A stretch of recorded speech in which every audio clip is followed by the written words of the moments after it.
और अब वक्त है आर पार के सुप्रसिद्ध विश्लेषण का। 26/11 पर यूपीए सरकार की नीति और नीयत का विश्लेषण।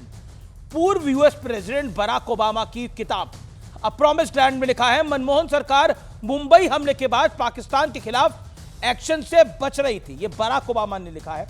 उन्हें डर था कि इससे मुस्लिम विरोधी भावनाएं बढ़ेंगी और बीजेपी की सियासी ताकत बढ़ेगी। अ प्रॉमिस्ड लैंड में बराक ओबामा ये लिखते हैं कि 26/11 के बाद कांग्रेस की सरकार ने क्यों नहीं रिएक्ट किया था। आइए मैं बढ़ता हूं आगे। अब भारत की बात कर लेते हैं। फली होमी मेजर, पूर्व एयर चीफ मार्शल, नवंबर 2017 में कहते हैं कि वायुसेना ने बदला लेने के लिए पूरी प्लानिंग कर ली थी और पूरी तैयारी कर ली थी।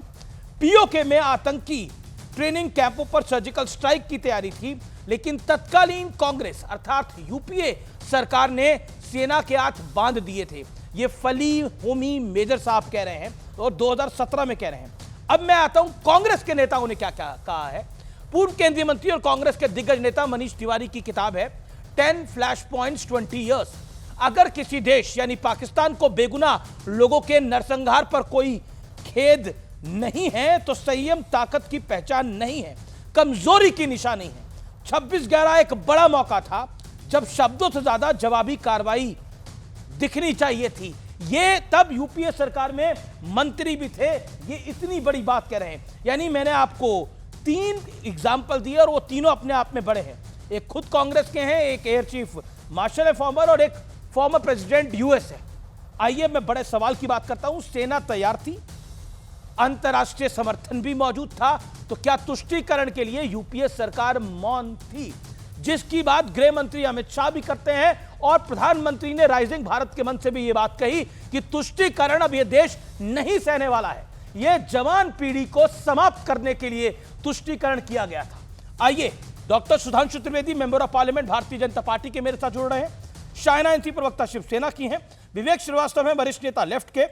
मेरे साथ इस चर्चा में सुप्रिया श्रीनेत जी हैं, जो कि कांग्रेस की सोशल मीडिया की चेयरपर्सन भी हैं और साथ ही कांग्रेस की प्रवक्ता भी हैं। सुप्रिया जी, इस चर्चा की शुरुआत मैं आपसे करता हूं। सुप्रिया श्रीनेत, ऐसा लग रहा है कि क्रेडिट लेने की होड़ है। मोदी सरकार तो मान रही है कि वही वापस लेके आ रहे हैं, कांग्रेस के नेता कह रहे हैं इसमें इतनी बड़ी बात क्या है? सुप्रिया जी। आपको, आपके दर्शकों को और मेरे फेलो पैनलिस्ट को सबसे पहले तो मेरा नमस्कार।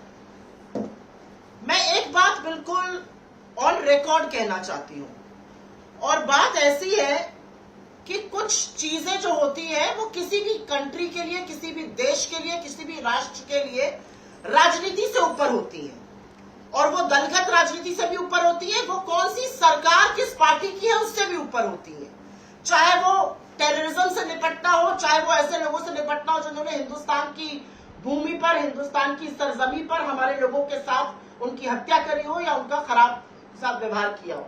और ऐसे में हम इसका सपोर्ट करते हैं। हमें संतुष्टि है इस बात की कि एक व्यक्ति जिसकी 26/11 में भूमिका थी, जिस 26/11 में 166 लोग इस देश के शहीद हो गए थे, सुरक्षा कर्मी थे और लोग घायल हुए थे, वो हिंदुस्तान उसका प्रत्यार्पण हुआ है। लेकिन उसी बात पे मैं, और मेरा राष्ट्रवाद मुझे कहता है कि कोई भी सरकार हो उसका काम है ये करना, लेकिन ये काम गवर्नेंस एंड कंटिन्यूटी होता है।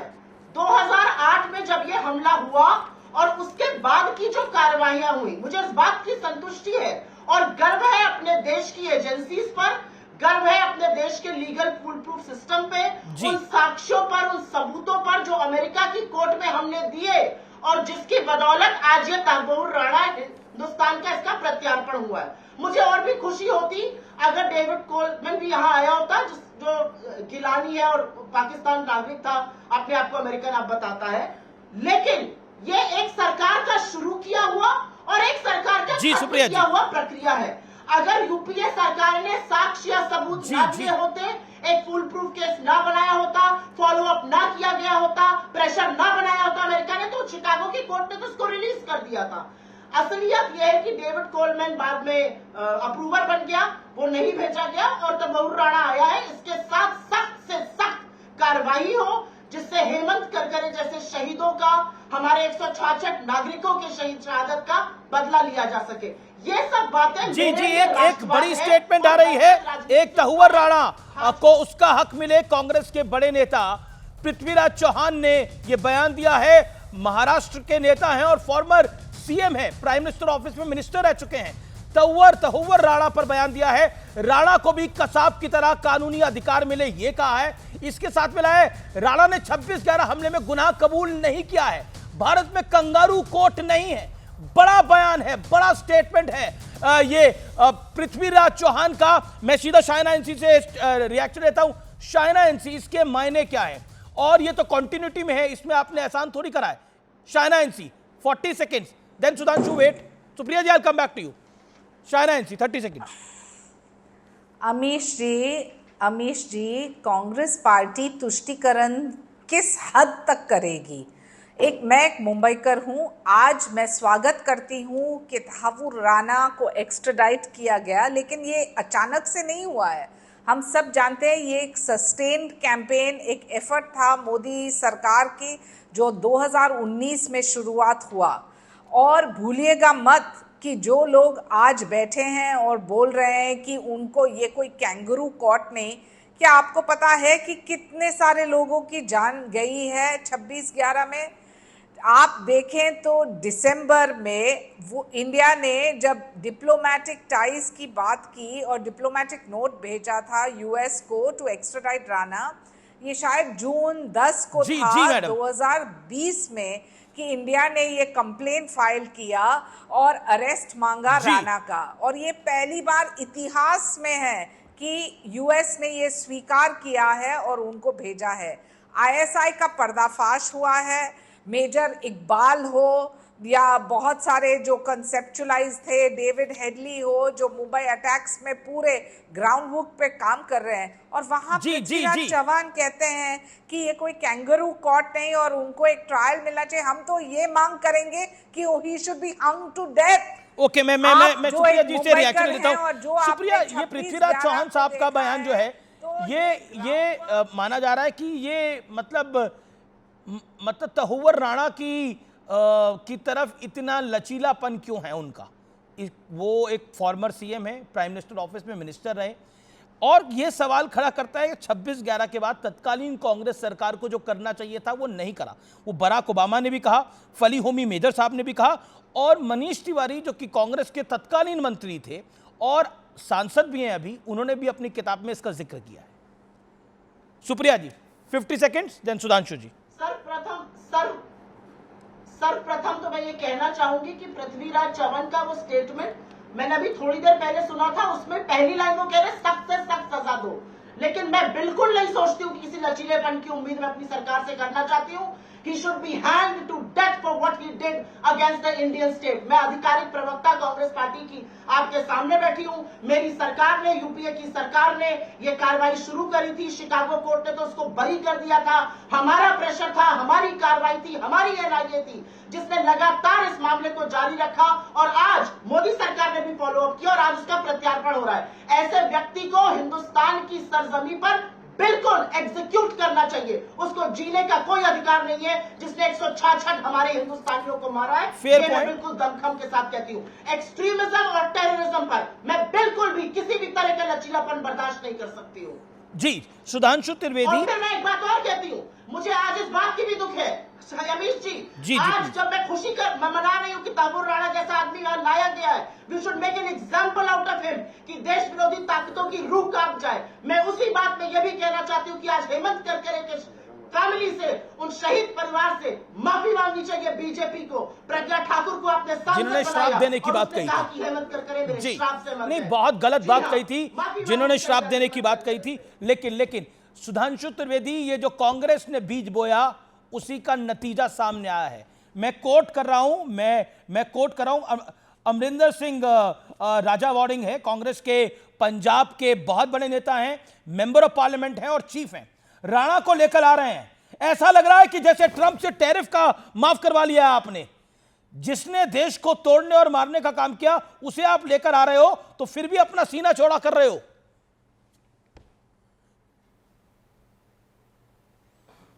मैं इन तीनों बातों का जवाब देता हूं। देखिए, जो कहा गया कि कांग्रेस ने क्या किया है, आवाज आ रही है? बिल्कुल आ रही है मेरी आपकी आवाज की इको कर रही है, इसको ठीक करवा दीजिएगा। जी जी। हाँ, देखिए मैं बताना चाहता हूं, अभी सुप्रिया जी ने कहा कि हमारी सरकार ने ये किया, हमारी सरकार ने वो किया और माफी मांगनी चाहिए, तो मैं याद दिलाना चाहता हूं, इस कांग्रेस पार्टी के एक वरिष्ठ नेता ने बाकायदा एक पुस्तक का विमोचन किया कि 2611 एंड आरएसएस कॉन्स्पिरेसी। ये कितना बड़ा मजाक है उन 166 लोगों के ऊपर जिनके बारे में इनकी सरकार भी ये कहती थी कि ये हमला हाफिज सईद ने कराया, और इनके बड़े सीनियर नेता जाकर पुस्तक का विमोचन करते हैं कि 26/11 आरएसएस ने करवाया। मुझे लगता माफी तो ये माननी चाहिए दिग्विजय सिंह जी। और दूसरी, इन्होंने शहीद हेमंत करकरे की बात की। शहीद हेमंत करकरे को जिस ढंग से कोट किया गया इनके नेता के द्वारा, इतना बड़ा अपमान किसी का नहीं हो सकता। यदि वो आज जीवित होते तो उनका तो कोर्ट मार्शल हो जाता। आप ये बताइए, टेरर के इन्वेस्टिगेशन के बारे में इन्वेस्टिगेट करते हुए किसी अधिकारी को, वो किसी सरकार के बाहर के व्यक्ति को कोई इंफॉर्मेशन नहीं शेयर कर सकता। वो क्लासिफाइड इंफॉर्मेशन होती है जो सिर्फ होम मिनिस्ट्री का डिजिग्नेटेड ऑफिसर और होम मिनिस्टर के पास ही होनी चाहिए। और दिग्विजय सिंह ने सार्वजनिक बयान दिया था कि हेमंत करकरे ने मुझे ये बताया। आप सोचिए, आज वो अपनी सफाई देने के लिए जीवित भी नहीं है। इससे बड़ा अपमान आप किसी का कर सकते हैं? और तीसरी मैं बात कहना चाहता हूं, इन्होंने कहा कि दलगत भावना से ऊपर उठकर, हम भी कह रहे हैं, मगर दलगत भावना कैसी थी ये बैरक ओबामा ने अपनी किताब प्रॉमिस लैंड में लिखा है 2010 में मनमोहन सिंह जी से बात के आधार पे, कि कांग्रेस को लगता था कि इससे उपजे वातावरण से बीजेपी को फायदा हो सकता है। और दलगत भावना कैसी शर्मसार करने वाली थी। नवंबर 2008 26/11 का हमला होता है, 9 महीने बाद जुलाई 2009 शर्मल शेख में कांग्रेस की सरकार पाकिस्तान के साथ ज्वाइंट डिक्लेरेशन साइन करती है और बलूचिस्तान को उसका हिस्सा मान लेती है। यानी हम मान लेते उल्टा कि हम बलूचिस्तान में इन्वॉल्व हैं। और क्या डिक्लेरेशन होता है? शांति वार्ता प्रभावित नहीं होगी आतंकी घटनाओं से। इससे ज्यादा शर्मसार करने वाला कोई था? मोदी जी की सरकार आई, उसने कहा आतंकी घटनाएं चलेंगी तो शांति वार्ता होगी ही नहीं। Terror and talks can't go together. इन्होंने कहा था terror will not be able to stop the talks. तो मेरे ख्याल से पूरे देश ने देखा है किसने किसके लिए किस समय क्या किया है, और किसने, और उस समय के वो फाली मेजर, होमी मेजर जो एयरफोर्स चीफ थे, उनका तो बाद में बयान है कि स्ट्राइक करने के लिए एयरफोर्स तैयार थी। जी 2017 नवंबर में उन्होंने बयान दिया था। होता है कि एक मजबूत इरादे वाली सरकार जो राष्ट्रीय सुरक्षा को लेकर सुदृढ़ हो, और एक जो राष्ट्रीय सुरक्षा को वोट बैंक की सियासत के तराजू पर तौल कर निर्णय लेती। जी राइजिंग भारत का मंच था और समिट था, उसमें प्रधानमंत्री मोदी ने भी कहा कि अब ये भारत ना रुकेगा ना झुकेगा, और तुष्टीकरण जो है वो उसने भारत के युवाओं के भविष्य को खराब किया है। कल देश के गृह मंत्री ने भी इसी बात को आगे रखा और कहा कांग्रेस पार्टी तुष्टीकरण की इस देश में जननी है। पार्टीशन से लेकर आज तक बम धमाके आपके दौर में हुए, वापस लाए हैं मोदी। ये अमित शाह का बयान था। सुप्रिया जी 50 सेकेंड्स। मैं बोल सकती हूँ? बिल्कुल प्लीज। आज बराक ओबामा की किताब में जो छपा है उसको ब्रह्म वाक्य बनाकर बीजेपी यहां पर बोल रही है। लेकिन 2023 का मुझे वो मंजर याद है जब बराक ओबामा ने नरेंद्र मोदी को आईना दिखाया था, और नरेंद्र मोदी तब यूएस में थे, और बराक ओबामा ने कहा था कि हिंदुस्तान में जो हो रहा है उससे आंतरिक टेंशन बढ़ रहा है, जो माइनॉरिटीज के खिलाफ होने की बात थी। और पूरी की पूरी बीजेपी ने उनको क्या क्या नहीं कहा था। इनकी आईटी सेल ने उनको आतंकी तक घोषित कर दिया था, उनको बराक हुसैन ओबामा कहने लगी थी, उनको आतंकी ताकतों से जुटा हुआ बताने लगी थी। यह भी याद दिलाना जरूरी है। आज उनका ब्रह्मवाक्य यहां ऐसे मत पढ़िए उनकी किताब का कि वो ब्रह्मवाक्य था। असलियत यह है कि यह देश बहुत सारी चीजें जानना चाहता है। यह देश जानना चाहता है कि जितने भी आतंकी हमले हुए उन सब लोगों को सजा हो जो उसके पीछे थे। अरे हाफिज सईद ये करने की जगह ही नहीं होता अगर आपने उसे रिहा नहीं किया होता लाखों करोड़ डॉलर के साथ। आप तो वो लोग हैं जो आज तक ये पता नहीं लगा पाए कि 300 केजी का आरडीएक्स हिंदुस्तान की सरजमी में कौन लेकर आया। आप वो लोग हैं जब प्रधानमंत्री बने तो आप बिना किसी को बताए पाकिस्तान लपके हुए नवाज शरीफ से गले मिलने चले गए, उनका हैप्पी बर्थडे टू यू गाने चले गए। आपने तो पहली बार इंडिया की सरजमी पर पाकिस्तान की नापाक एजेंसी आईएसआई को पठानकोट पे आकर अंदर आकर मुआयना करने का मौका दिया। आप बात करेंगे आसिया अंद्राबी से लेकर सैफुल्लाह तक अगर मुंह खोल दूंगी तो बड़ी पर्दे उठ जाएंगे यहां पर। असली बात यह है कि पाकिस्तान से संबंध सुधारने के चक्कर में आपने हमारे देश को वहां पर जाकर बेइज्जत कराया। आप वहां गए और उसके बाद पाकिस्तान ने जो नापाक हरकतें करी वो सबको पता है। आप कह रहे हैं कि जो प्रधानमंत्री नरेंद्र मोदी नवाज शरीफ के यहां गए तो उन्होंने भारत को जाके बेइज्जत कराया। ये बड़ी स्टेटमेंट है आपकी। और मैं आपसे एक प्रश्न पूछ रहा हूं मैडम, और आप इसका जरूर जवाब दें सुप्रिया जी, 26/11 के बाद क्या कांग्रेस सरकार को जो करना चाहिए था वो उसने करा? क्योंकि आप बराक ओबामा को डिस्क्रेडिट कर सकती हैं कि बराक ओबामा की बात को आप नहीं मानती। फली होमी मेजर, पूर्व एयर चीफ मार्शल, तत्कालीन उन्होंने बोला सर्जिकल स्ट्राइक के लिए एयरफोर्स तैयार थी, गवर्नमेंट ने ग्रीन सिग्नल नहीं दिया। And Manish Tiwari is also saying this कि हमारी गलती थी, कमजोरी थी।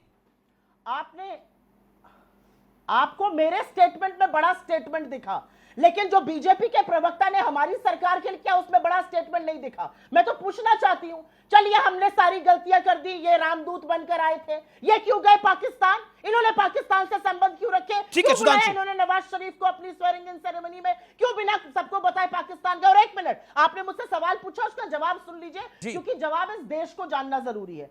2008 नवंबर में ये वाला हमला हुआ और असलियत ये थी कि 2008 नवंबर के दौरान ये पूरी दुनिया एक बड़े इकोनॉमिक डिप्रेशन से गुजर रही थी। असलियत ये थी कि चिदंबरम जी के होम मिनिस्टर बनने के 2 दिन बाद, वो इस घटना के बाद होम मिनिस्टर नियुक्त किए गए थे, 2 दिन बाद Condoleezza Rice, defence secretary of United States, India आई और उन्होंने कहा कि हम पूरी ताकत से आपको इसमें समर्थन करेंगे और दुनिया उससे गुजर रही है और हम चाहते हैं कि इसको हम लोग सुलझाए मामले को। लेकिन उसके बावजूद इंडिया ने यह मामला ऐसे नहीं छोड़ा और ये 20 सेकंड का टाइम लेकर आपको कुछ चीजें बताना चाहती हूं।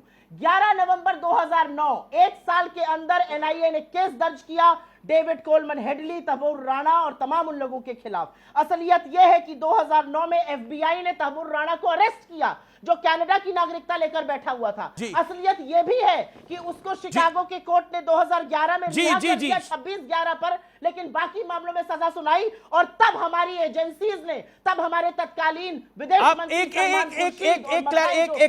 ये कह रही है कि कॉन्डोलीजा राइस आई यहां पर 26/11 के हमले के बाद, वो उसके 2 दिन बाद यहां पर थी और चिदंबरम साहब नए होम मिनिस्टर बने थे, तो कॉन्डोलीजा राइस ने बोला कि अभी हमला नहीं करना चाहिए। You are trying to say this? Condoleezza Rice ने डिक्टेट करी अपनी टर्म कि आप हमला नहीं करेंगे?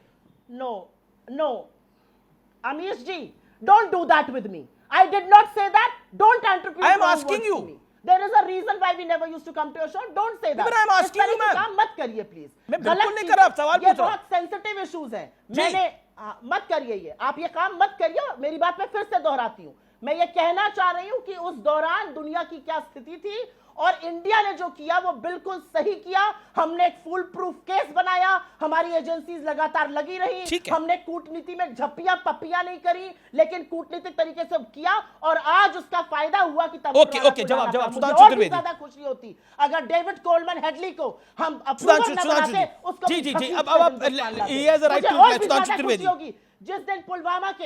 जिस दिन पुलवामा के हमारे जितने जवानों की शहादत हुई उनको घसीट कर हिंदुस्तान लाया जाएगा, उसके मुझे ज्यादा खुशी होगी। ठीक है Supriya ji, you made your point. Supriya ji, you made your point. Sudhanshu ji, make your point. Okay, let BJP MP respond. Okay, देखिए, आज एक रहस्योद्घाटन हुआ। कहते कहते सुप्रिया जी के मुंह से बात निकल गई कि अमेरिका का हस्तक्षेप हुआ, इसलिए उन्होंने कार्रवाई नहीं की। अब इसमें कोई बचाव की गुंजाइश नहीं और मैं तो इसके लिए सबसे ज्यादा क्रेडिट देना चाहूंगा शहीद तुकाराम ओमले को, जो मुंबई पुलिस के वो सिपाही थे जिन्होंने अजमल आमिर कसाब को जिंदा पकड़ लिया था। वरना लोगों को याद ना हो तो मैं याद दिलाना चाहता हूं, ये जितने भी आतंकी आए थे, अब आप बोल चुकी है, ज्यादा मत बोलिए, मैं अभी आपको और बता रहा हूं, शांति से अपने टर्न का इंतजार करिए। जैसे मैं शांति से आपकी सारी बातें सुन रहा था, सही गलत जो भी है, जो आपका अधिकार है बोलने का, तो मेरा भी अधिकार है। अब सुनिए, सारे आतंकी हाथ में लाल रंग का कलावा पहन के आए थे और अगर जिंदा नहीं पकड़ा गया होता कसाब तो ये आरएसएस टेरर की थ्योरी चेप देते। कोई किंतु परंतु नहीं है। डेविड कोलमन हेडली की उन्होंने बात कही, डेविड कोलमन हेडली से इंट्रोगेशन हुआ है, एनआईए के ऑफिसर वहां गए तो पूरी बात बताइए ना। समझौता एक्सप्रेस ब्लास्ट में भी उसने बताया कि उसने क्या क्या काम किया और आईएसआई से कैसे पैसा आया। डेविड कोलमन हेडली की तीसरी वाइफ थी फौजिया, उसका भी एफबीआई के सामने दिया गया बयान है और इन्होंने समझौता एक्सप्रेस ब्लास्ट को, जो ये खुद इनकी सरकार आईएसआई के मान रही थी, अचानक यू टर्न लेकर हिंदू टेरर पे ले आए। अरे साहब, वो तो भला हो शहीद तुकाराम ओमले का, वरना आपने तो इसको भी बना दिया होता। किताब लिख के तो अजीज बरनी की तैयार ही थी। और वैसे हम किसी को ब्रह्म वाक्य नहीं मानते। सुप्रिया जी, ये बैरक ओबामा ने अपनी किताब में एक रोचक वाक्य भी लिखा है इसी प्रॉमिस लैंड में, राहुल गांधी जी के बारे में। ये बैरक ओबामा का स्टेटमेंट है, मेरा नहीं। उन्होंने कहा उनकी स्थिति क्लास के उस बच्चे की तरह है जो स्मार्ट बनने की कोशिश तो बहुत करता है टीचर को इंप्रेस करने के लिए, मगर उसे सब्जेक्ट का ज्ञान नहीं होता है। ये बैरक ओबामा ने लिखा, मेरा स्टेटमेंट नहीं है। इसलिए हम आपसे कहना चाहते हैं कि जो आप लोगों ने किया देश की सुरक्षा के लिए, मैं दर्शकों से कहता हूं 26/11 का हमला हुआ 2008 में, उसके बाद भी तो देश पे अनेक आतंकी हमले हुए। जयपुर में ब्लास्ट हुआ 2012 में, हुआ कि नहीं? आजाद मैदान की घटना 2012 में हुई कि नहीं? हमारी सरकार आने के बाद पूछिए 2014 से पहले देश का कौन सा इलाका था जहां धमाके नहीं होते थे? दिल्ली, मुंबई, गुवाहाटी, लखनऊ, कानपुर, फैजाबाद, जयपुर, नागपुर, चेन्नई, पुणे, बताइए सूरत, कौन सी ऐसी जगह थी जहां धमाके नहीं होते थे? चलती ट्रेन में धमाका, चलती बस में धमाका, मुंबई की लोकल ट्रेन में कई बार धमाके हो चुके थे। जगह जगह बस अड्डे पे, हवाई अड्डे पे लिखा रहता था छूना नहीं, धमाका हो जाएगा। आज दिखाई पड़ता है कहीं? खत्म हो गया। पाकिस्तान जिंदाबाद के नारे घाटी से खत्म हो गए, आईएसआईएस के झंडे घाटी से खत्म हो गए, पाकिस्तान के झंडे घाटी से खत्म हो गए। और जो आपने कहा कि मोदी जी ने क्यों बुलाया था, आप समझ नहीं। बिल्कुल बिल्कुल दूंगा मैं आपको, हमारी आदत है कि हम पहले पुचकारते हैं मोदी जी ने और उसके बाद हम समाज भी समझा भी देते हैं। और क्या समझाया, मैं कोट करना चाहता हूं, पाकिस्तान की नेशनल असेंबली में दिया गया बयान है, पाकिस्तान के फॉरेन मिनिस्टर शाह महमूद कुरैशी साहब को कोट करते हुए उनके एक एमपी ने कहा कि शाह महमूद कुरैशी साहब बैठे हुए थे, आर्मी चीफ आए, आर्मी चीफ के पांव कांप रहे थे। यह नेशनल असेंबली में ऑफिशियल बयान है। और उन्होंने कहा खुदा का वास्ता है अभिनंदन को वापस कर दो वरना शाम तक इंडिया अटैक कर देगा। अरे सुप्रिया जी, ये तो 1971 में भी सुनने को नहीं मिला कि army chief okay, Supriya Sunil, okay Supriya Sunil, then Vivek ji and जो करके दिखाया। ये लोग नाग पंचमी करते थे, अमीश जी नागों को दूध पिलाते थे। हमने मोदी जी की सरकार ने आने के बाद जनमेजय का नाग ठीक है जिसमें नागों की आहुति, इसीलिए आपको मेनलैंड में आतंकी हमले। Okay, Sudhanshu Trivedi, you made your point. Okay Supriya ji. Sudhanshu ji, मैं बड़े शांतिपूर्वक तरीके से आपसे 3-4 प्रश्न करना चाह रही हूं। अगर हिम्मत होगी तो उसमें से एक प्रश्न का जवाब दे दीजिएगा। मेरा पहला प्रश्न जो आपने सुनकर भी अनसुना कर दिया, जिस औरत ने शहीद हेमंत करकरे को कहा था कि वो मेरे श्राप से मरा, उसको आपने किस नैतिकता और किस नियत से इस देश के सदन में बिठाया? जिस औरत ने महात्मा गांधी के बारे में क्या क्या कहा था, उसको आपने किस नियत से इस देश के सदन में बिठाया? ये सवाल मैंने किया प्रज्ञा के बारे में, लेकिन आपने वो सुनकर भी अनसुना कर दिया। चलिए कोई बात नहीं। आपसे एक और सवाल है सुधांशु जी, मोदी जी की इतनी ताकत है, मोदी जी ब्रेकफास्ट पर गए, मोदी जी ने ट्रंप से कहा, ट्रंप ने भेज दिया, ऐसा तो नहीं हुआ था। कूटनीति थी, लीगल फ्रेमवर्क था, सब कुछ था। इसी के चलते मोदी जी एक और काम करें। मैं आपसे सवाल पूछना चाहती हूं, मोदी जी, पुलवामा में 40 जाबाजों की शहादत हुई, उनमें से किसी एक व्यक्ति को आज तक गिरफ्तार किया गया जिसने इतना आतंकी हमला करवाया? चीन में हमारे 20 जाबाजों की शहादत हुई, $100 बिलियन का ट्रेड डेफिसिट है आज चाइना से, और विदेश मंत्री कहते हैं वो बड़ी इकोनॉमी है, हम छोटी इकोनॉमी है, और केक काटते हैं चाइनीज एम्बेसडर के साथ। क्यों ऐसा करते हैं? एक और सवाल है आपसे, आप बड़ी बड़ी बातें कर रहे हैं ना, मोदी जी के अंदर इतनी ताकत है, अगर उनकी नियत इतनी साफ है तो टैरिफ पर क्यों नहीं कर रहे हैं? मोदी जी की नियत इतनी साफ है तो हिंदुस्तानियों को हथकड़ी लगाकर क्यों लाया जा रहा है? मोदी जी की नियत अगर इतनी साफ है तो मैं जानना चाहती हूं कि बीजेपी की आईटी सेल का ध्रुव सक्सेना आईएसआई की मुखबिरी क्यों करता था? मोदी जी की नियत इतनी साफ है तो तारिक अहमद मीर जो उनके मंच पर था वो हिजबुल मुजाहिदीन में कैसे शामिल था? जो तालिब हुसैन शाह आतंकी था वो आपकी आईटी सेल का अध्यक्ष कैसे था जम्मू कश्मीर में? सैफुल्लाह को टिकट आपने दी, आसिया अंद्राबी पाकिस्तान जिंदाबाद के नारे लगाती है, उसको बेटी बचाओ बेटी पढ़ाओ का आपने फेस बनाया। आपको नहीं लगता आपने ये सब गलत किया? और एक अंतिम सवाल का जवाब दे दीजिए, 2008 का हमला तो हो चुका था ना, देश वो आघात झेल चुका था ना, आप क्यों गए पाकिस्तान? आप क्यों जाके नवाज शरीफ का हैप्पी बर्थडे टू यू मना रहे थे? आपने क्यों आईएसआई को पठानकोट आने दिया? आपने क्यों उनको अपनी स्वेरिंग इन सेरेमनी में बुलाया? ये सारी बातें भी जवाब सुधांशु जो जरूर जानना चाहता है वो ये, एक मिनट, एक सवाल जो देश जरूर जानना चाहता है वो ये है, सब कुछ अगर मोदी जी कर सकते हैं तो मणिपुर क्यों नहीं जा सकते हैं? इस देश का हिस्सा है। सुधांशु जवाब, 2-3 सवाल पूछे गए हैं, सुधांशु जवाब। विवेक, मैं आपके पास आ रहा हूं, आप अभी तक बोले नहीं है, मुझे पता है। ओके सुधांशु जी। लगता सुप्रिया जी ने बातों को ध्यान से सुना ही नहीं। मैंने तो कहा था कि जिस समय हेमंत करकरे पे दिग्विजय सिंह ने आरोप लगाया वो सांसद थे, आपने उनको दोबारा संसद में भेजा है, और उस आधार के ऊपर तो शहीद हेमंत करकरे की नौकरी चली जाती है अगर जो बात सही थी, जो दिग्विजय सिंह ने कहा वो सच होता। माफी उनसे मंगवाइए ना, और उनकी सारी शहादत का अपमान, ये ध्यान नहीं आता। गजब का तर्क है भाई। मतलब या आप कहिए आपकी सरकार में ऐसा होता था कि होम मिनिस्ट्री के बाहर के व्यक्ति को भी जानकारियां देने का अधिकार होता था क्या? इसीलिए मैं कहना चाहता हूं, सुरक्षा का मजाक आप लोगों ने बनाया है और इसी कारण से यह परिस्थिति आई है। अब यहां पर एक दूसरी बात भी हम कहना चाहते हैं कि देखिए, ये जो लाने की प्रक्रिया होती है, इसमें मैं एक गंभीरता से कह दूं, इसमें 3 चीजें होती हैं। एक तो लीगल आधार के ऊपर बहुत पुख्ता सबूत होने चाहिए।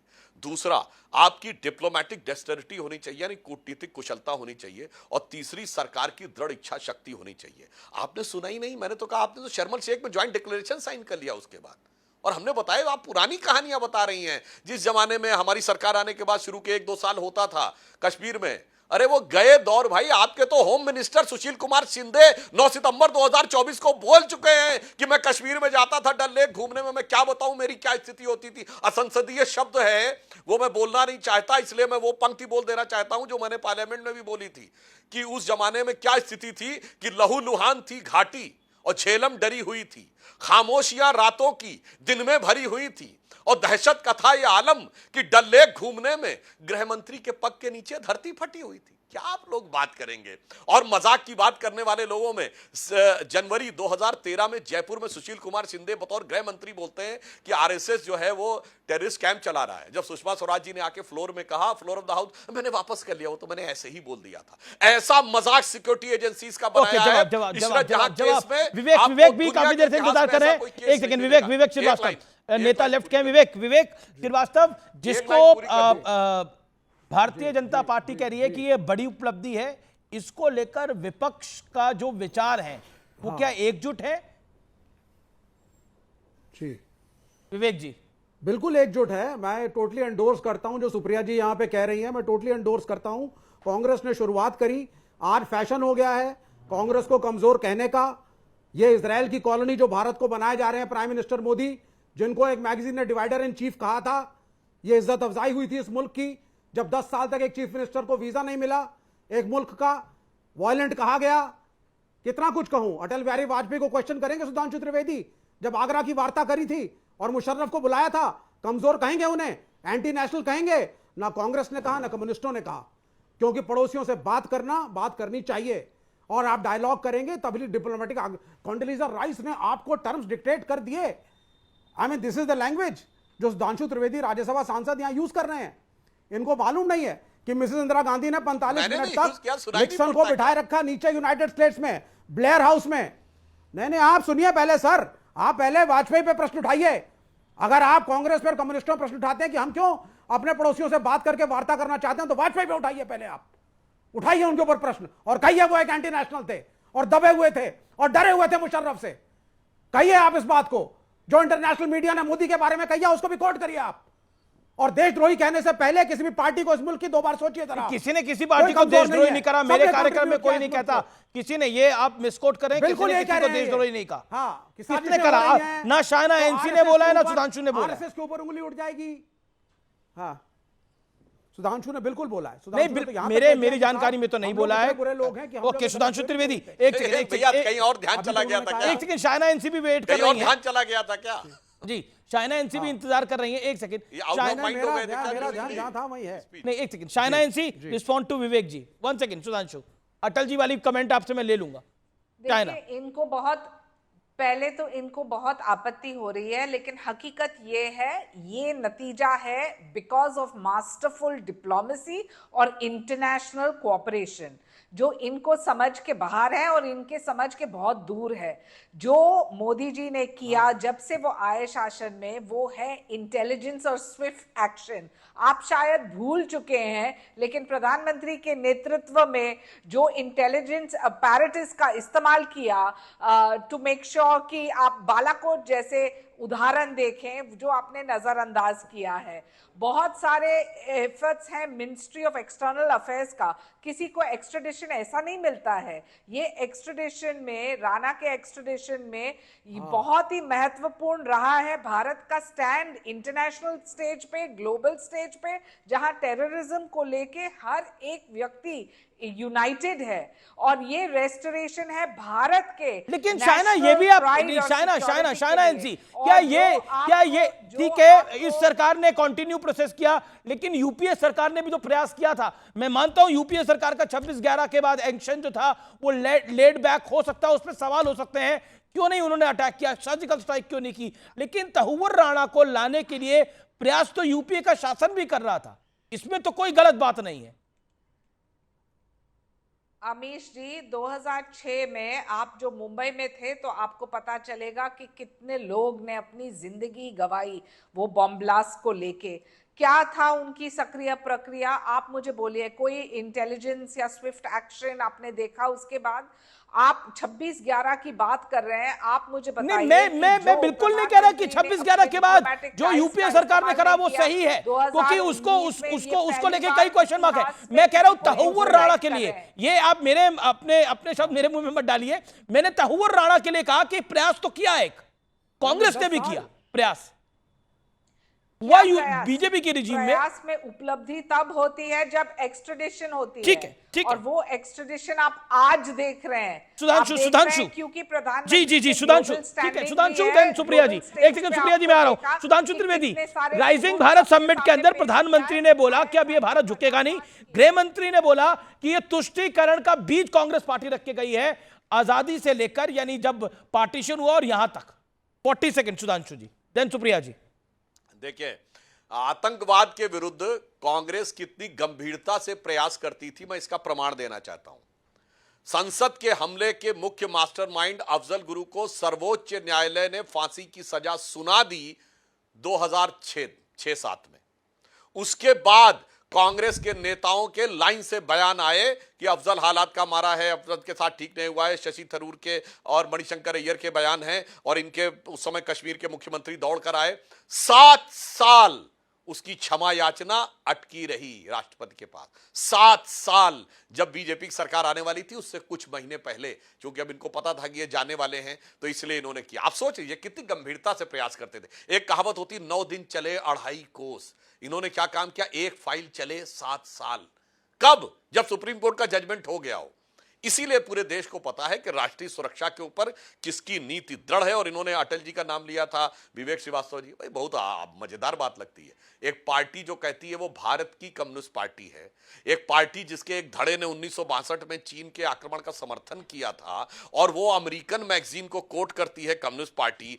बड़ा विचित्र संयोग लगता है। अरे अटल जी से सीखना है तो मैं याद दिलाना चाहता हूं, 1995 में अटल जी नेता प्रतिपक्ष थे। जिनेवा में पाकिस्तान कश्मीर को लेकर प्रस्ताव ला रहा था हमारे खिलाफ। हमारा घनघोर मतभेद है कांग्रेस से कश्मीर के मुद्दे पे, पर अटल जी उस प्रतिनिधिमंडल का नेतृत्व करते हुए गए, और उन्होंने पूरा श्रेय उस समय नरसिम्हा राव सरकार को दिया। यह सीखिए। मोदी जी को याद करिए जब वो चीफ मिनिस्टर थे, और उस समय मनमोहन सिंह जी के बारे में आपत्तिजनक शब्द बोला था पाकिस्तान के प्रधानमंत्री नवाज शरीफ थे। उन्होंने देहाती औरत और क्या बोला था, मगर उसके बाद खड़े होकर कहा था मोदी जी ने, कौन होता है पाकिस्तान का प्रधानमंत्री? हमारे 125 करोड़ देशवासियों के प्रतिनिधि प्रधानमंत्री के लिए बोलने वाला। ये मनमोहन सिंह जी के बाद। और आप लोगों के तो डोजियर, यानी पाकिस्तान अपने डोजियर में जो भारत के खिलाफ देता है उसमें राहुल जी का स्टेटमेंट कोट करता। मुझे लगता है इसके बाद किसी के पास कोई किंतु परंतु का स्कोप नहीं रहना चाहिए।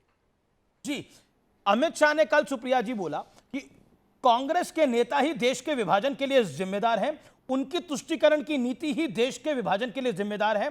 कांग्रेस सिर्फ तुष्टीकरण की राजनीति करती है और सारा कुछ वोट बैंक के समझौते के लिए करती है। क्या यह वोट बैंक का समझौता था जिसको गृह मंत्री अमित शाह कह रहे हैं? अमित शाह ब्रह्मवाक्य बोलते हैं, अमित शाह राजा हरिश्चंद्र हैं जो सच बोलते हैं। अमित शाह कांग्रेस की तारीफ करेंगे। अमित शाह इसी तरह की उलझुल बयानबाजी करते हैं। रहे होंगे गृह मंत्री, क्या फर्क पड़ता है? उलझुल की बातें करते हैं, विभाजनकारी बातें करते हैं, विभाजनकारी नीति। अरे है, मैंने बोला है, होंगे गृह मंत्री कहा मैंने। जो भी हो, अमित शाह क्या हमारी तारीफ करेंगे? क्या हमारी तारीफों के पुल बांधेंगे? आप बार बार कह रहे हैं मोदी ने कहा भारत झुकेगा नहीं। अरे भैया, हथकड़ियां खुलवा दो ना, जो लोगों को भर भर के भेजा जा रहा है। चाइना के लोगों में हथकड़ियां नहीं बंध रही हैं, नेपाल के लोगों की हथकड़ियां नहीं बंध रही हैं, हिंदुस्तानियों को जो खदेड़ा जा रहा है हथकड़ी बांधकर खदेड़ा जा रहा है। टैरिफ पर दुनिया भर के देश, Brazil, Britain, Spain, Canada, France, China, सब बोल रहे हैं। हमारे यहां सुई टपक सन्नाटा है। क्यों भैया?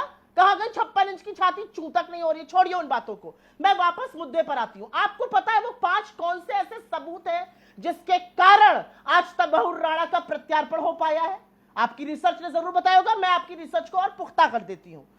तबहुर राणा सिर्फ मुंबई नहीं, दिल्ली, आगरा, अहमदाबाद और कोची भी गया। हमारी एजेंसीज ने उसका पूरा डिजिटल फुटप्रिंट दिया, उसके लोकेशंस दिए, वो पहला सबूत बना उसके खिलाफ। जी जी। उसके एलईटी से संबंध के सारे डॉक्यूमेंट्स एंड डेटा दिए, वो दूसरा संबंध बना, उसके साक्ष्य बना। तीसरा, उसके जो लॉजिस्टिक्स थे, जैसे उसने हैंडल किया, जो उसने करीब 168 बार डेविड कोलमन हेडली, जिसका असली नाम दाऊद सैयद गिलानी है, उसको जो फोन किया, वो तीसरा सबूत था। वो सारे कॉल ट्रैक्स करके उसके सारी चीजें दी। और यूएनएससी का वो डेटा हम लोगों ने करवाया और इंडिया ने प्रेजेंट किया उस रिपोर्ट को, जिसने आतंकी गतिविधि में उसको शामिल होना माना। उसकी वजह से यूएस के सुप्रीम कोर्ट ने ठहराया कि तबहुर राणा को प्रत्यार्पण किया जाए। यह हमारी एजेंसीज और हमारी सरकार की बहुत बड़ी सफलता थी जो यूपीए के दौरान हुई थी। साक्ष्य हमने प्रस्तुत करके दिए। मैं यहां पर 2 बातें जरूर कहना चाहती हूं। अमेरिकी मैगजीन को कोई कोट कर रहा है तो सुधांशु जी को दिक्कत हो रही है। पूर्व अमेरिकी राष्ट्रपति को क्या समझ के कोट कर रहे हैं? राजा हरिश्चंद्र क्यों कोट कर रहे हैं? जी जी, जवाब ले लेते हैं। अरे भाई छोड़िए, 2023 में एक मिनट 2023 में तो बैठकर संक्षेप में सुप्रिया जी मोदी जी को आईना दिखा रहे थे और कह रहे थे मोदी जी के राज में गलत हो रहा है। 1 मिनट। और भाई एक बात मुझे बता दीजिए, अटल जी ने वार्ता करी आगरा। हर प्रधानमंत्री अपने नेबरहुड में शांति चाहता है। उसके बाद कारगिल हुआ, तो क्या अटल जी को हम बिल्कुल अक्षम में बता देंगे? ओके, सुधांशु त्रिवेदी, अटल जी पे बात हुई, ये क्या बातें करते जी। और गृह मंत्री अमित शाह की बात हुई। जवाब सुधांशु जी। एक देखिए सुप्रिया जी, जाननी जरूरी है आपके व्यूअर्स के लिए। ये छोटी सी बात जान लीजिए, छोटी सी बात। एक जबीउद्दीन अंसारी नाम का आदमी था, मुंबई बीड़ का रहने वाला था। उसने इन पाकिस्तानी आतंकियों की ट्रेनिंग करी थी। डेविड कोलमन हेडली जब 2015 में अप्रूवर बन गया, हमने उसको अप्रूवर क्यों बनाया ये मैं आज तक नहीं समझ पाई। हमें उसको घसीट कर भारत लाना चाहिए था, वो मास्टरमाइंड था। चलिए कोई बात नहीं, तबर्रुर आना आया, उसकी भी वही हश्र होना चाहिए। जबीउद्दीन अंसारी को सऊदी अरेबिया ने 2012 में एक्स्ट्राडाइट कर दिया था। 13 साल से वो हमारा दामाद बना, खाना खा रहा है जेलों में। क्यों नहीं? जवाब सुधांशु त्रिवेदी। ठीक है, अब टाइम लिमिट को फॉलो करें। Okay Sudhanshu Trivedi please. सुधांशु जी काय खाना खिला रहे हैं उसे? ओके सुधांशु त्रिवेदी। देखिए, सुप्रिया जी जोश में आती हैं तो कई बार उनके मुंह से क्या निकल जाता। उन्होंने कहा अटल जी ने मुशर्रफ को आगरा में बुलाया, उसके बाद कारगिल हो गया। अरे नवाज शरीफ महोदया, आगरा शिखर वार्ता 2001 में हुई है और कारगिल उसके 2 साल पहले 1999 में हो चुका था। हाँ अरे सुनिए, हाँ तो सुनिए आप बोल रही थी, मैंने शांति सुना। अब बताता हूं। हाँ बिल्कुल, वो पूरी घटना सबको पता है कि नवाज शरीफ की जानकारी के बगैर हुई। और अभी 6 महीने पहले नवाज शरीफ का ओपनली दिया गया बयान है कि जो मुआहदा हमने किया था उसकी खिलाफ वर्जी हमने की। ये एक्सेप्ट किया है नवाज शरीफ ने। और परवेज मुशर्रफ ने खुद बयान दिया दुबई से बैठकर कि भारत के खिलाफ वो उन लोगों का मोहरा बन गए आतंकवाद का, वो पाकिस्तान को नहीं बनना चाहिए था। ये दोनों बातें मोदी जी के सरकार के आने के बाद हुई। और कितनी मजेदार बात है, आप देखिए, आपके दर्शक देखेंगे कि अफजल को फांसी 2007 से 2014 7 साल लगे होने में, मगर इन्होंने जो सबूत दिलाए थे, मोदी जी की सरकार आए हुए 11 साल हो गए हैं, मतलब मगर जो क्रेडिट है वो 11 साल पहले के सबूत। तो गजब का इन लोगों का टाइम डायलेशन है। मतलब एक चीज में तो फाइल जो हो चुकी है साइन करने में 7 साल हैं, मगर सबूत जो हैं वो 11 साल पहले से लागू हैं। जैसे लोग कहते हैं ना कि वो आईटी रिवॉल्यूशन राजीव गांधी जी लाए थे, मतलब वो लाए 85 में थे और दिखना शुरू हुआ 2015 में। मुझे लगता है इस प्रकार के जो निराधार निरर्थक तर्क देने का प्रयास कांग्रेस पार्टी करती है। सारे लोगों को यह बात भली भांति पता है कि किस पार्टी की क्या स्थिति, क्या स्टैंड होता है। और तो मैं और दर्शकों को याद दिला दूं, बाकी बात तो छोड़िए, 1995 में नरसिम्हा राव की सरकार परमाणु विस्फोट करने जा रही थी, अमेरिका से एक घुड़की आई और ये चुप हो गए थे। और हमने 98 में करके दिखाया और ये कहा कि we are a nuclear state. Indira ji 74 में नहीं बोल पाई थी we are a nuclear state. उन्होंने कहा था हमने शांतिपूर्ण कारणों से किया है। हमने कहा था नहीं, शांतिपूर्ण कारणों से नहीं किया है, we are a nuclear weapon state. तो ये अंतर है हमारे अप्रोच। जी जी जी जी जी जी जी जी लेकिन गृह मंत्री जी जी जी सुप्रिया 40 सेकंड सी बात क्या जी जी बोलिए सुप्रिया। मैं सब कुछ करूंगी एक शो पर। मेरी सुधांशु जी से घोर मतभेद है, लेकिन मैं नवाज शरीफ के डिफेंस में नहीं खड़ी हो जाऊंगी। कभी भी अपने देश में मैं अपने प्रतिद्वंदी के लिए नवाज शरीफ का डिफेंस नहीं करूंगी। सुधांशु त्रिवेदी ने आज वो कर दिखाया। वो बीजेपी के प्रवक्ता है, मेरी उनसे घोर असहमति है। आप नवाज शरीफ को क्लीन चिट देने लगे, उन बेचारे को पता नहीं था। अरे वाघा बॉर्डर पर गए थे नहीं गए थे अटल जी, और कारगिल हो रहा था कि नहीं हो रहा था? मैं झूठ बोल रही हूं यहां पर? आप नवाज शरीफ की तरफदारी करने लगे, शर्म आनी चाहिए आप लोगों को। और एक चीज और मैं कहना चाहती हूं, अमेरिका घुड़की, अरे उसी अमेरिका की आंख में आंख डालकर इंदिरा जी ने प्रतिकार किया और पाकिस्तान के 2 टुकड़े करके विश्व का भूगोल बदल दिया। आपकी तरह चीन का नाम नहीं लूंगा, लाल आंख दिखाने की जगह लाल शर्ट और लाल कारपेट नहीं पहन लूंगा का काम नहीं किया इंदिरा जी ने। तो इंदिरा जी का नाम थोड़ा सोच समझ कर लिया करिए, इसलिए लिया करिए। ओके, जवाब okay, time limit is there. Sudhanshu Trivedi Pakistan के नवाज शरीफ की तारीफदारी करने लगे। ओके, सुधांशु जी जवाब। सुधांशु त्रिवेदी, अरे कुछ तो शर्म करिए। ये मुझे लगता है कि सुप्रिया जी, मैं कोई व्यक्तिगत कमेंट नहीं करता हूं, या तो आपका ध्यान कहीं और था। मैंने तो कहा कि नवाज शरीफ ने गलती एक्सेप्ट की, उसने कहा कि गलती हमारी थी जो कारगिल में हुआ, इससे ज्यादा क्या हो सकता है। और मुशर्रफ ने भी कहा कि गलती उनकी थी, ये पाकिस्तान के द्वारा की गई गलत नीति थी। ये मैंने कहा, पता नहीं आपको क्या सुनाई पड़ता है, जो सुनना चाहते हैं पाकिस्तान का प्राइम मिनिस्टर और पाकिस्तान का डिफेंस चीफ कुछ कर रहा है, उसमें आप उनको क्लीन हाँ, तो यही मैं कह रहा हूं भाई। और हमने उसके बाद जो पाकिस्तान के साथ किया, भाई क्या तरीका है। मैं आप बोल रही थी, मैं तो डिस्टर्ब नहीं कर रहा था। अब दर्शकों को समझ में आता है कि अनकंफर्टेबल फैक्ट आते हैं तो किस ढंग से डिफेंस होने लगता। अब मैं बताता हूं, नवाज शरीफ ने गलती स्वीकार की, मैंने ये बोला। आपके जमाने में किसी ने गलती नहीं स्वीकार की, और मैं बताना चाहता हूं इंदिरा जी ने बड़ा क्या तरीका है। सुधांशु जी बोलिए। आपकी हर बात में शांति से सुन रहा था। अब मैं सुनिए सुप्रिया जी, इंदिरा गांधी ने बड़ा जबरदस्त काम किया था। 93,000 प्रिजनर ऑफ वॉर थे, उसके बावजूद पीओके क्यों नहीं लिया? छोड़िए, अरे हमने 93,000 प्रिजनर ऑफ वॉर उस समय के पाकिस्तान यानी आज के बांग्लादेश पे छोड़े, और 54 प्रिजनर ऑफ वॉर जो आज के पाकिस्तान में थे वो वापस नहीं लिए इंदिरा जी ने। सुधांशु पूछना चाहता हूं सुधांशु जी, कौन सा रहस्य था? सुधांशु जी, मेरा एक प्रश्न है आपसे, मेरा एक प्रश्न है। मैं देश के गृह मंत्री को कोट कर रहा हूं और मैं आपसे ये पूछना चाह रहा हूं, ये बार बार पार्टीशन की बात भारतीय जनता पार्टी क्यों लेकर आती है? तुष्टीकरण, पार्टीशन हो गया, अब तो देश आगे बढ़ गया है, उससे तुष्टीकरण की बात है, क्यों? सुधांशु त्रिवेदी, आपका आवाज क्रैक हो रही थी, दोबारा मेरा प्रश्न बहुत सिंपल है, मेरा प्रश्न बहुत सीधा है। जो गृह मंत्री अमित शाह ने बयान दिया कि कांग्रेस के नेता देश के विभाजन के लिए जिम्मेदार है, उनकी तुष्टीकरण की नीति जिम्मेदार है, और वो अभी भी तुष्टीकरण की राजनीति करते हैं। देखिए, वहां पे मैं एक ही पंक्ति में कह देना चाहता हूं, यह कांग्रेस की बहुत पुराना मर्ज है। 1913 में इन्होंने वक्फ अल औलाद विषय के ऊपर जिन्ना का समर्थन किया इंपीरियल लेजिस्लेटिव काउंसिल में। 1916 में इन्होंने लखनऊ कांग्रेस अधिवेशन में मुसलमानों के लिए पृथक निर्वाचन क्षेत्र की डिमांड स्वीकार की। और आज की पीढ़ी को पता होना चाहिए तो पृथक निर्वाचन क्षेत्र कैसे थे कि वहां कॉन्स्टिट्यूएंसी में सुप्रिया का जवाब ले लेते हैं इसके ऊपर। सुप्रिया शनित, नहीं, अभी पूरी बात सुनिए।